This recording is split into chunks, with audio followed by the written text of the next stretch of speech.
વચ્ચે કે યાદ આવી ગઈ, હું હમણાં આવતો હતો અહીં કથા કરવા માટે આપણે ત્યાં, તો ઘણા ખેતરો સળગતા હતા. મને દુઃખ થયું. એક પુસ્તક છે ગીતા પ્રેસ ગોરખપુરનું, ક્યાં કરે ક્યાં ન કરે, શું કરવું જોઈએ શું ન કરવું જોઈએ. તેની અંદર સ્પષ્ટ કહ્યું છે કે જે ખેડૂત પોતાના ખેતરમાં આગ લગાવે છે એ ખેડૂતને અશાંતિ મળે. ભૂલથી પણ આપણા ખેતરમાં કોઈ દી આગ ન લગાવે. ખેતરનો શેઢો કોઈ દી સળગાવવો નહીં, કારણ કે ખેતરનો શેઢો જ્યારે સળગાવી છે ત્યારે કેટલા જીવજંતુ તડ તડ તડ તડ તડ બળીને ભસ્મ થતા હોય છે. એ પાપ બધું જ ખેતરના શેઢા સળગાવનારને મળે. ઘઉંના ખેતર હતા એટલે ઓલું ઘઉં તો મશીન તે લઈ લેતા એટલે કુળ બધું ઊભું હતું એટલે આખા ખેતરમાં દિવાળી લગાડી દે, આખા ખેતરમાં અગ્નિ થાય. હવે આ ખેડૂતને સુખ ન મળે, આ ખેડૂતને અગ્નિ જેવી અશાંતિ મળે. તેથી મારા વહાલા દરેક ખેડૂત ભાઈઓને મારી પ્રાર્થના છે, કચરો હોય એક બાજુ ખાડમાં નાખી દો, ધીમે ધીમે સડી જશે, ખાતર થઈ જશે. શેઢો હોય શેઢો સાફ કરી લેવો, સળગાવવો નહીં.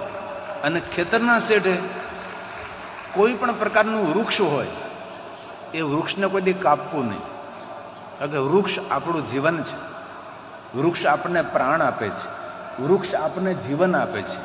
એવું વૃક્ષનો અદ્ભુત મહિમા છે. અને ખેતરના શેઢે શેઢે વૃક્ષો વાવી આપણે.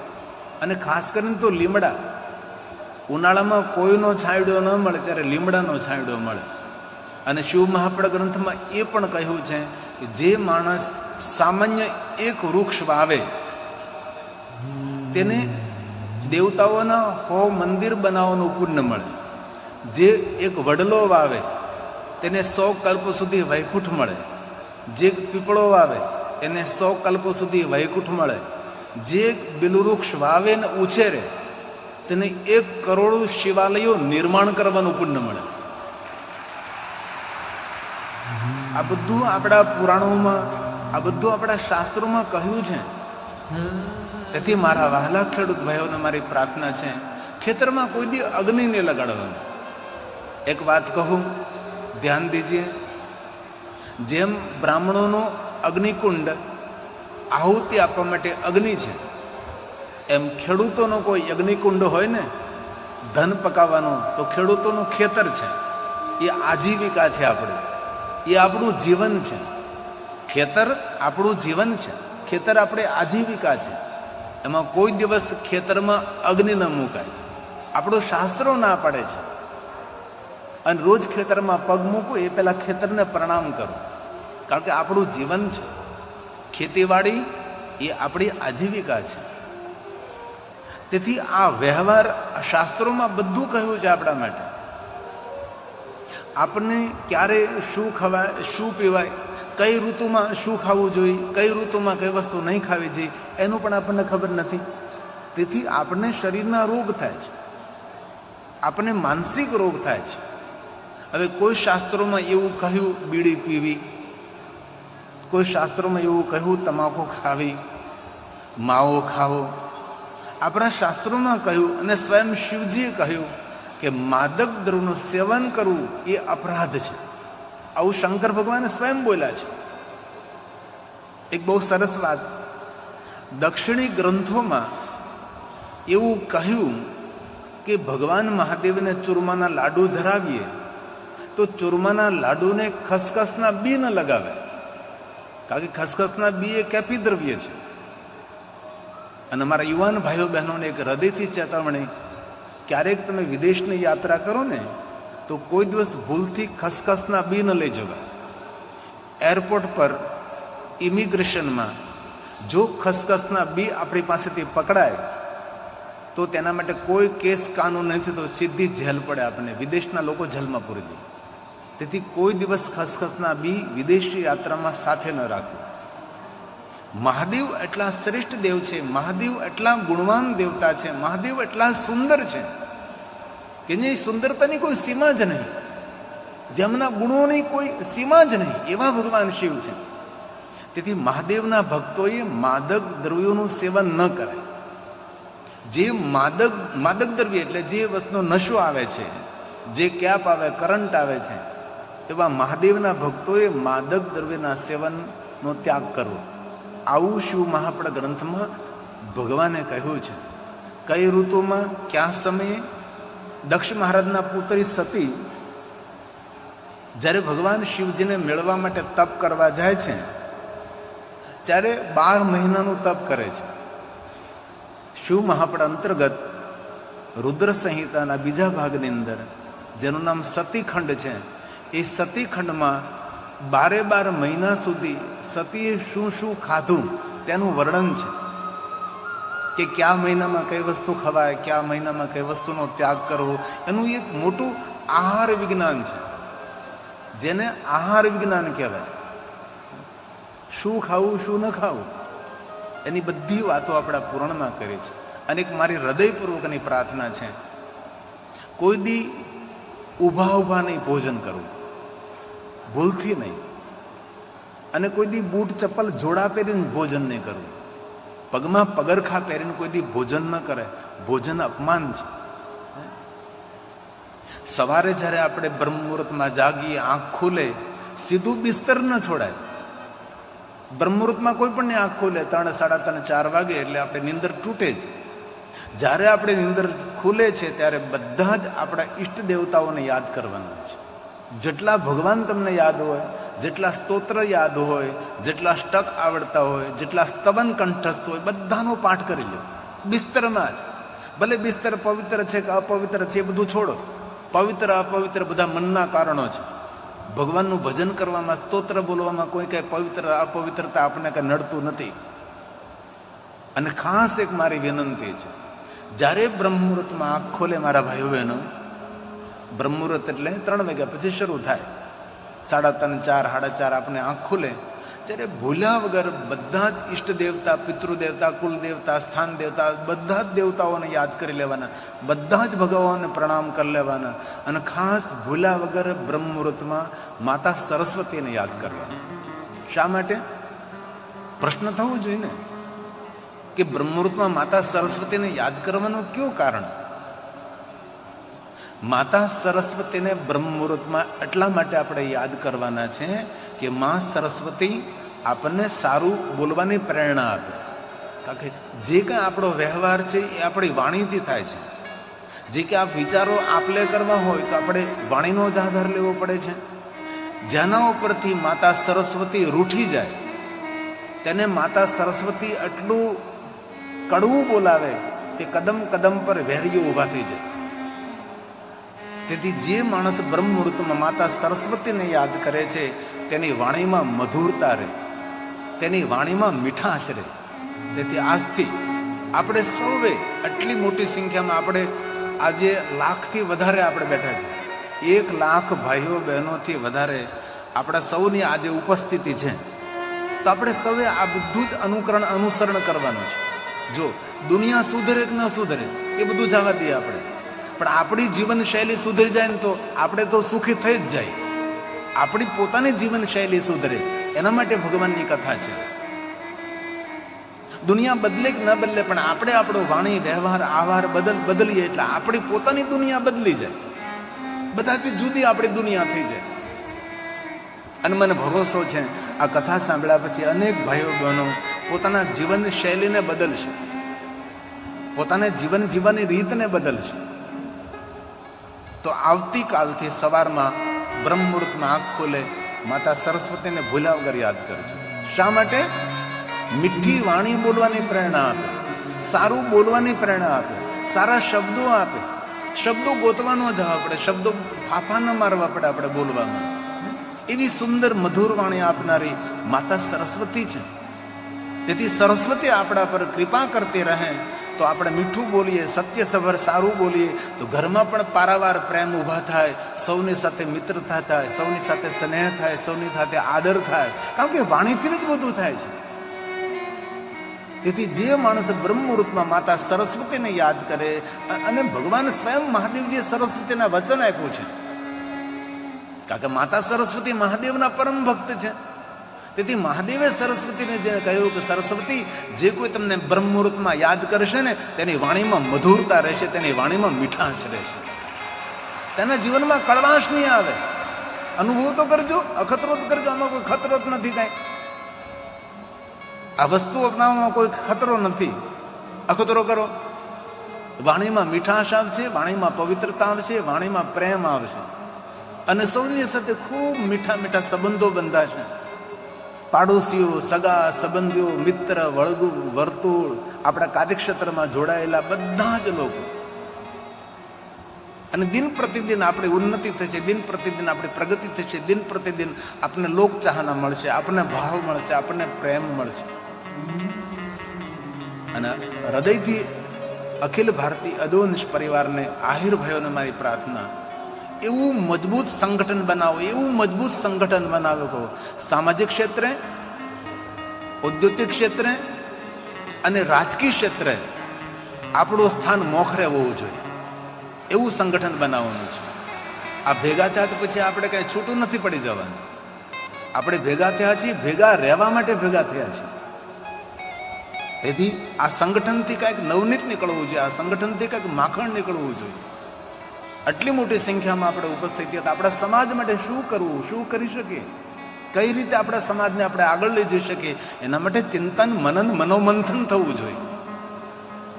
તો આપણી આ કથા આપણા માટે લેખે લાગે. તો આજે સૌ યાદ રાખવાનું છે, આવતીકાલે બ્રહ્મ મુહૂર્તમાં આંખ ખુલે એટલે માં સરસ્વતીને દિલથી યાદ કરવાના છે. મારા વહાલા બહેનો, મારા વહાલા ભાઈઓ, સૌના માટે આ છે. ભલે સરસ્વતી માતાનો મંત્ર ના આવડે આપણને, આપણે સ્કૂલમાં બોલતા હતા, જ્યારે નિશાળમાં ભણતા હતા ત્યારે આપણે બોલતા હતા. માતા સરસ્વતીને રોજ સ્કૂલમાં યાદ કરતા હતા, નિશાળમાં યાદ કરતા હતા. ત્યાર પછી આપણે છોડી દીધું. સ્કૂલ છોડી એટલે માતા સરસ્વતી છૂટી ગયા. જ્યારે આપણે ભણતા હતા ત્યારે માતા સરસ્વતીને સાથે રાખતા હતા. આપણે સ્કૂલમાં જતા હતા તો આપણને માસ્તર માતા સરસ્વતીને યાદ કરાવતા હતા, પ્રણામ કરાવતા હતા. અત્રિ પુત્ર ચંદ્રને, ચંદ્ર એટલે કોણ? મહર્ષિ દુર્વાસા મુનિના સગા ભાઈ. કારણ કે ચંદ્ર પણ અત્રિ મહારાજના પુત્ર, માતા અનસુયાના પુત્ર, અને દુર્વાસા મુનિ પણ અત્રિ મહારાજના પુત્ર છે અને માતા અનસુયાના પુત્ર છે. જ્યારે દક્ષ મહારાજે ચંદ્રને શ્રાપ આપ્યો કે તમને ક્ષય રોગ થશે, તો બ્રહ્માજી ચંદ્રને એમ કહ્યું કે ચંદ્ર, શ્રાપમાંથી મુક્તિ મેળવવા માટે એક જ માર્ગ છે, ભગવાન શિવનું ભજન કરો. તમે ભગવાન મહાદેવના પાર્થેશ્વરનું પૂજન કરો, ભગવાન શિવનું આરાધન કરો. ભગવાન શિવનું આરાધન દરેક શ્રાપમાંથી મુક્ત કરનારું છે. અને આપણા મનમાં એક વહેમ છે, સવારે માધવગીરી બાપુએ કહ્યું તે પ્રમાણે કે યદુવંશને શ્રાપ લાગેલો છે, કે બધાય યદુવંશને એક સાથે શ્રાપ નથી દીધો. દુર્વાસા મુનિ સાક્ષાત ભગવાન મહાદેવના અવતાર છે. આખા યદુવંશને ન કહે, જેને કૃત્ય કર્યું છે એના માટે શ્રાપ આપ્યો હતો, આપણા સૌ માટે નથી. અને એક વાત સમજો, જો આપણને શ્રાપ લાગ્યો હોય તો એટલી મોટી સંખ્યામાં આપણે ભગવાન મહાદેવના નામ સાથે ભેગા થઈ જ ન શકીએ. આ જ ભગવાનના આશીર્વાદ છે, આ જ ભગવાનનો મહિમા છે.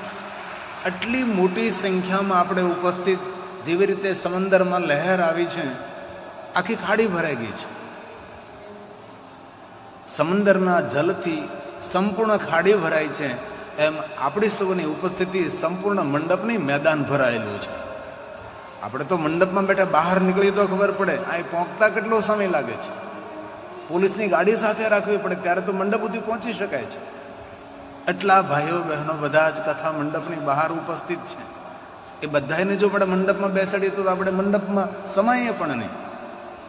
આટલી મોટી સંખ્યામાં ઉપસ્થિત અખિલ ભારતીય યદુવંશ આહિરી સમાજ, અને ખરેખર આપણા સૌ ઉપર આ દ્વારકાધીશની પરમ કૃપા છે. અને દ્વારકાધીશની કૃપા હોય તો જ ભગવાન મહાદેવની ભક્તિ મળે. જ્યાં સુધી દ્વારકાધીશ ભગવાન કૃષ્ણજી કૃપા ન કરે ત્યાં સુધી મહાદેવની ભક્તિ કેવી રીતે પ્રાપ્ત થાય આપણને? તેથી ભગવાન વેદવ્યાસજીએ શિવ મહાપળ ગ્રંથમાં કહ્યું, જન્માંતરે કોઈ જન્મોમાં જેને મોટું મોટું પુણ્ય, મહાન પુણ્યો કર્યા છે, એને આ શિવ મહાપડા ગ્રંથમાં પ્રેમ થાય છે. હું નથી કહેતો, ભગવાન બોલે છે. ધ્યાન દીજીએ, એકદમ શાંતિથી આપ ભક્તિ સાથે શ્રવણ કરે, ગંભીરતાથી સાંભળે. ભગવાન શું કહે છે એ બધું આપણે સાંભળવાનું છે. સુનિએ જરા. જન્માંતરે ભવેત પુણ્યમ મહદ્યસ્ય સુધીમતઃ. તેનો અર્થ એવો થાય છે, કોઈ મહાન માણસે સુધીમતઃ શ્રેષ્ઠ બુદ્ધિમાન મનુષ્ય જન્માંતરે કોઈ પુણ્ય કર્યું છે. જન્માંતરે ભવેત પુણ્યમ, આપણે સૌએ કોઈ જન્માંતરે કોઈ પુણ્યો કર્યા છે. એ પુણ્યના ફલ સ્વરૂપે આપણે શિવ મહાપડા ગ્રંથમાં પ્રેમ થયો છે. આ ગ્રંથ ઉપર આપણને પ્રીતિ થઈ છે. અગર આપણે સૌ તો ભગવાન કૃષ્ણના ભક્ત છીએ. ભગવાન કૃષ્ણની ગાથા સાંભળવી જોઈએ, કૃષ્ણની ગાથા ગાવી જોઈએ. પણ ભગવાન દ્વારકાધીશ કૃષ્ણજીએ શિવ મહાપડા ગ્રંથમાં કહ્યું, મારી સામે આવીને મારું કોઈ ભજન કરે તો ઘણો હું પ્રસન્ન રહું છું, પણ મારી સામે આવીને કોઈ મહાદેવનું ભજન કરે તો હું અતિ પ્રસન્ન રહું છું. આ કે દ્વારકાધીશના ઈષ્ટ મહાદેવ છે. ભગવાન કૃષ્ણ મહાદેવના ભક્ત છે. અને જે દ્વારકાધીશ ભગવાન કૃષ્ણ પાસે સામર્થ્ય છે એ બધું જ મહાદેવની ભક્તિનું ફળ છે. અને દ્વારકાધીશ ભગવાન કૃષ્ણજીએ જ કહ્યું છે, નિરંતર શિવ ભક્તિનું માર્ગદર્શન કરનારા ભગવાન કૃષ્ણ રહ્યા છે. દ્વારકાધીશ ભગવાન કૃષ્ણજીના જીવનમાં જે તેની નજદીક આવ્યા છે તેને ભગવાન મહાદેવની ભક્તિ આપે છે. 5 પાંડવોને ભગવાન મહાદેવની ભક્તિથી પ્રેરિત કરનાર કોણ? ભગવાન કૃષ્ણજી. માતા કુંતા તો એટલા મહાદેવના ભક્ત હતા કે જ્યાં સુધી ભગવાન શિવની પૂજા ન થાય ત્યાં સુધી માતા કુંતા મુખમાં પાણી ન મૂકે, મુખમાં જલ ન મૂકે. આવા ભગવાન મહાદેવના પરમ ભક્ત માતા કુંતા નિરંતર મહાદેવની ભક્તિમાં જેમને પોતાનું જીવન વ્યતીત કર્યું છે, તે સૌને શિવ મહાપડા ગ્રંથમાં પ્રેમ થતો નથી. આવું ભગવાન વેદવ્યાસજીએ કહ્યું છે. આ શ્લોક શિવ મહાપડા ગ્રંથનો છે. શ્લોક એટલા માટે બોલું છું કે હું કાલ્પનિક વાત તમને નથી કહેતો. જે કાંઈ તમને કહું છું એ પ્રમાણ સાથે કહેવાનો પ્રયાસ કરું છું. એટલા માટે હું શ્લોક ગાવાનો, અને એક શ્લોક પુણ્ય આપે છે. એક શ્લોક આપણું ને આપણા પરિવારનું કલ્યાણ કરે છે.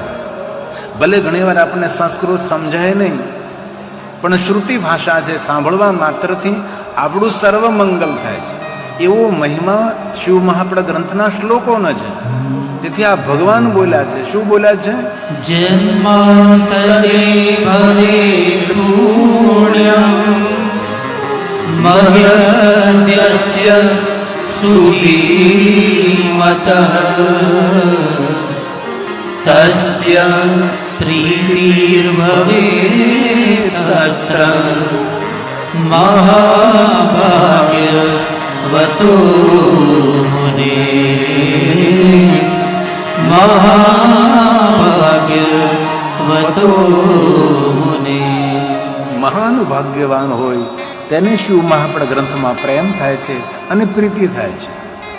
આ કથા સાંભળવાથી પુણ્ય મળે છે આપણને, પણ સફળતાના સુખ તો ત્યારે મળે કથા સાંભળ્યા પછી. કથામાંથી આપણે કંઈ એવી વાત હોય કે આપણે જીવનમાં ઉતારીએ ને આપણું જીવન પરિવર્તન કરીએ.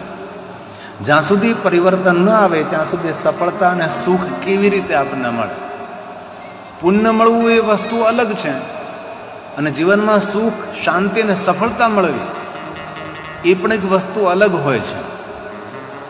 આપણે ઘણીવાર માનસિક, શારીરિક દુઃખી કેમ થાય છે?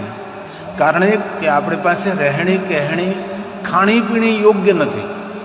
આજે મોટા મોટા રોગ થાય છે તેનું કારણ કયું? કારણ કે શાસ્ત્ર સંમત આપણે આહાર ન સમજ્યા, શાસ્ત્ર સંમત આપણે વિહાર ન સમજ્યા. શાસ્ત્ર હર હર ભોલે નમઃ શિવાય. હર હર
શિવાય